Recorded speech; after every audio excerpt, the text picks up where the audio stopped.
Depuis que j'ai commencé le jeûne et la prière, vraiment, je me sens léger. Et là, je découvre qu'il y a vraiment les choses qui me manquent dans ma vie.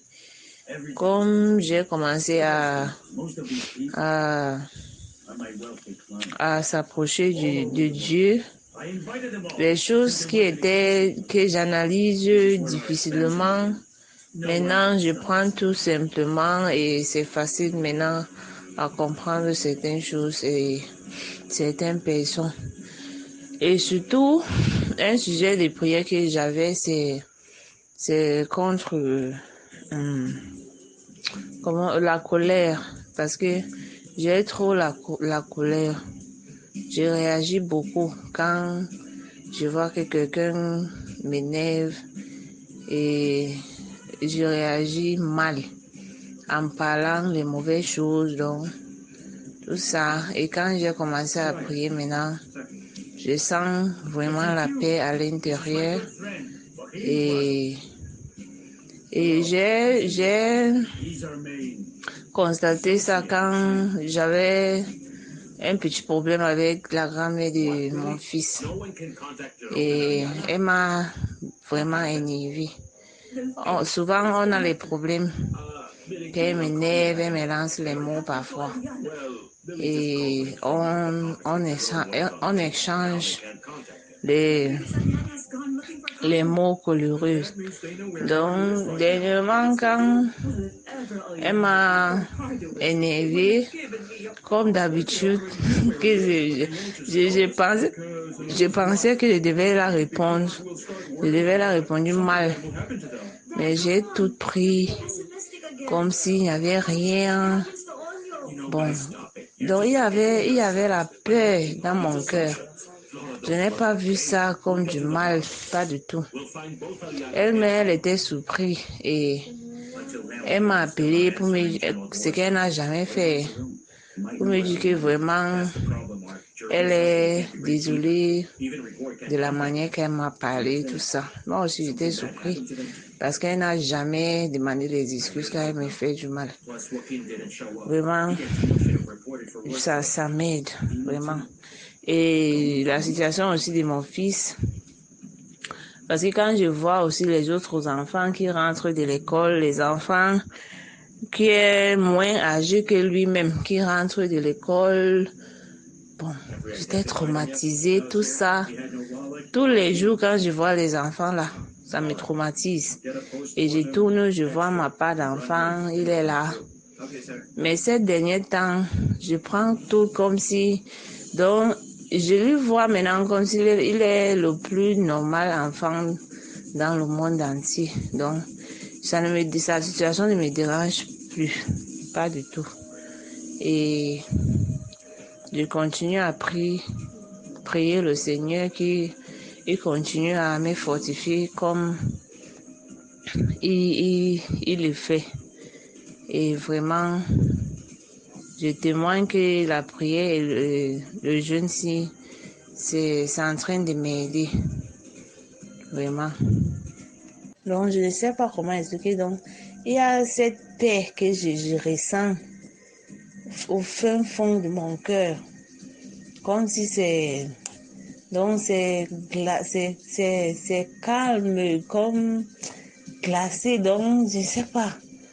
Il y a cette paix dedans, dans mon cœur, là. Je ne peux pas expliquer, vraiment. Mais je sens ça dans moi. Parce qu'il y a les choses que j'étais inquiétée, comment est-ce que je peux faire ça, et l'enfant qui vient, on va faire comment, et là. Tout ça, tous ces dérangements dans ma tête. Donc, ma tête maintenant est calme comme... Vraiment, j'ai du calme. J'ai du calme. Le Seigneur est merveilleux, frère. Et j'ai prié que le Seigneur continue à me donner la force de tenir ces jeûnes et la prière pour que j'aie plus de témoignages. Parce qu'il y a même mon grand frère de côté maternel. Ça fait 5 mois qu'on n'a même pas dit bonjour. On n'a même pas dit bonjour, ça fait 5 mois. Depuis juillet. Ça fait aussi 4 mois. Au début juillet, on n'a même pas dit bonjour. Mais j'étais vraiment surpris hier. Il m'appelle pour dire que... Donc, c'est mon grand frère, la personne que je lui suis. Il m'appelle pour me demander comment je vais et l'enfant, tout ça. Quand j'ai vu son appel, j'ai dit qu'il a fait une erreur ou bien c'est quoi. Donc, j'étais surpris. Et je sais que toutes ces choses, c'est le Seigneur qui fait. Et on a commencé à parler. Il me dit que n'importe ce qui arrive, je reste toujours sa petite sœur, tout ça, que je l'excuse de tout ce qu'il a fait, là, tout ça. Vraiment, j'étais surpris parce que je me disais comment est-ce qu'on va commencer à parler parce qu'on avait eu un grand problème qu'on avait eu. Et imagine, on ne parle pas, mon frère du sang pendant 4 mois. Et hier, subitement, il m'appelle. Tout ça, ça me fait croire que c'est le Seigneur qui fait et qu'il est en train de détacher les choses dans ma vie. Et je sais que c'est juste le début, qu'il a encore beaucoup à faire à moi. Et je sais que petit à petit, je vais arriver. Amen, ma soeur. Que la paix et la grâce du Seigneur soient avec toi. Il faut continuer dans ce jeûne parce que le jeûne que le Seigneur vous donne, c'est pour que vous arriviez à vivre de cette vie. C'est pour vivre cette vie-là. Parce que vous pouvez croire en Jésus et ne pas avoir la paix dans le cœur, ne pas avoir l'esprit, la paix dans l'esprit. Vous allez toujours avoir des tumultes, des murmures et autres, et ces murmures-là vous entraînent dans la colère. Tu vois, donc, étant chrétien, vous avez la colère, vous n'avez pas la paix dans le cœur. Je crois qu'il y a quelque chose qui ne va pas. Donc, toutefois que le Seigneur donne le jeûne et la personne a le cœur sur le jeûne, alors les trucs commencent à marcher. C'est-à-dire que le Seigneur commence à transformer la personne. C'est ce qui se passe dans ta vie. Raison pour laquelle je t'avais dit de rester tranquille et de regarder le Seigneur. Ton enfant est malade, laisse l'enfant au Seigneur. C'est le Seigneur qui rend malade, c'est le même Seigneur qui guérit. Donc laisse l'enfant, regarde-le, il faut l'aimer comme Dieu l'a fait. Parce que l'enfant n'est pas venu de lui-même comme ça. Toi, ce n'est pas toi qui as fait l'enfant de cette manière, non. C'est Dieu qui a voulu que l'enfant soit comme ça. Et si Dieu, tout ce qu'il fait a un but. Tout ce qu'il fait a un but. Si quelqu'un est malade de quelque part, c'est pour un but que la personne est là. Si ton enfant est malade, c'est pour un but que l'enfant est malade, il est là. Donc, toi, ce que tu fais, tu prends tout en fait pli.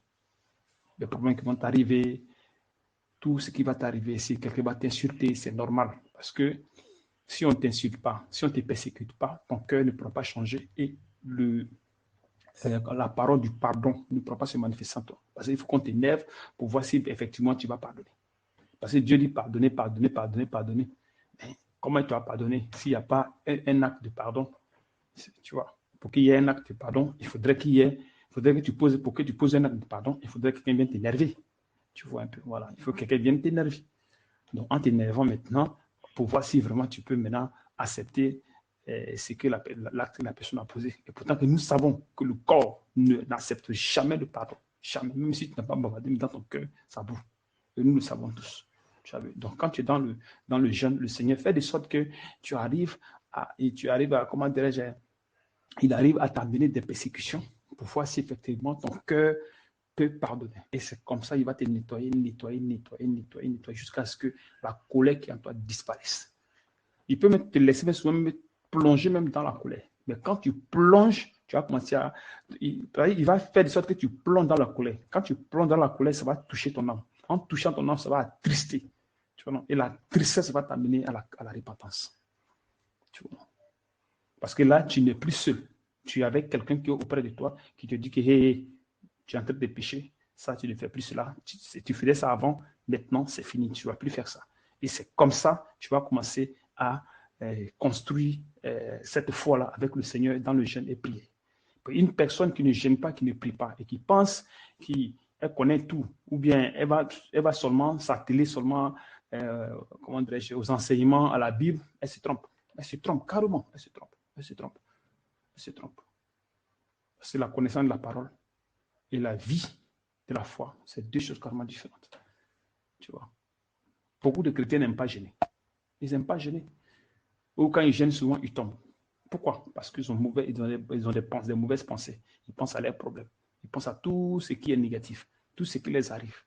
Tu vois. Pourtant que la foi, ce n'est pas ça. Pour vivre par la foi, il faut accepter tout ce que le Seigneur a mis dans ta vie. Le parcours, parce que chacun de nous a un parcours. Donc le parcours, tu dois l'accepter.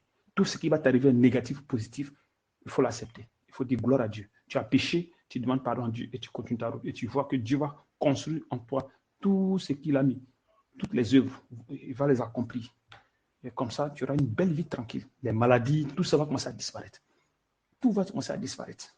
Tu vois. Tu es malade, tu remets à Dieu. Tu as telle chose, tu remets à Dieu.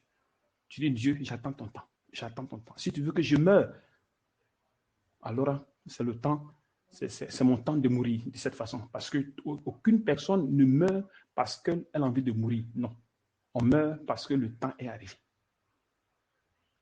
Même si tu es malade, gravement, si Dieu n'a pas décidé que tu vas mourir de cette façon, pour aller le rejoindre, tu ne mourras pas de cette façon. Donc, en faisant cela, tu construis cette foi-là en toi, dans ta personne, afin que tu puisses marcher avec le Seigneur de manière correcte.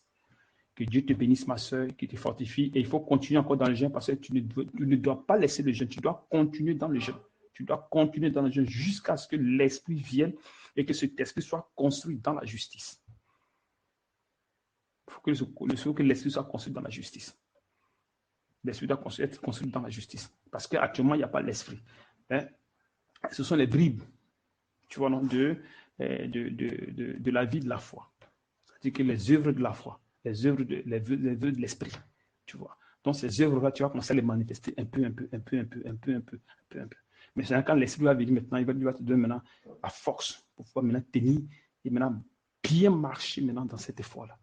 Tu vois. Donc tant que l'esprit n'est pas encore venu, il faut toujours gêner. Même si l'esprit vient, tu dois gêner à ce que l'esprit soit formé en toi, jusqu'à la stature parfaite, c'est-à-dire qu'à l'homme spirituel. Que Dieu te bénisse et qu'il te fortifie. Sinon, si tu t'as arrêté, tu as lâché le jeûne de dépouillement, tu as confirmé. Parce que là, les gars t'attendent dehors. Le Seigneur nous a déjà prévenu. Que Dieu te bénisse, ma soeur.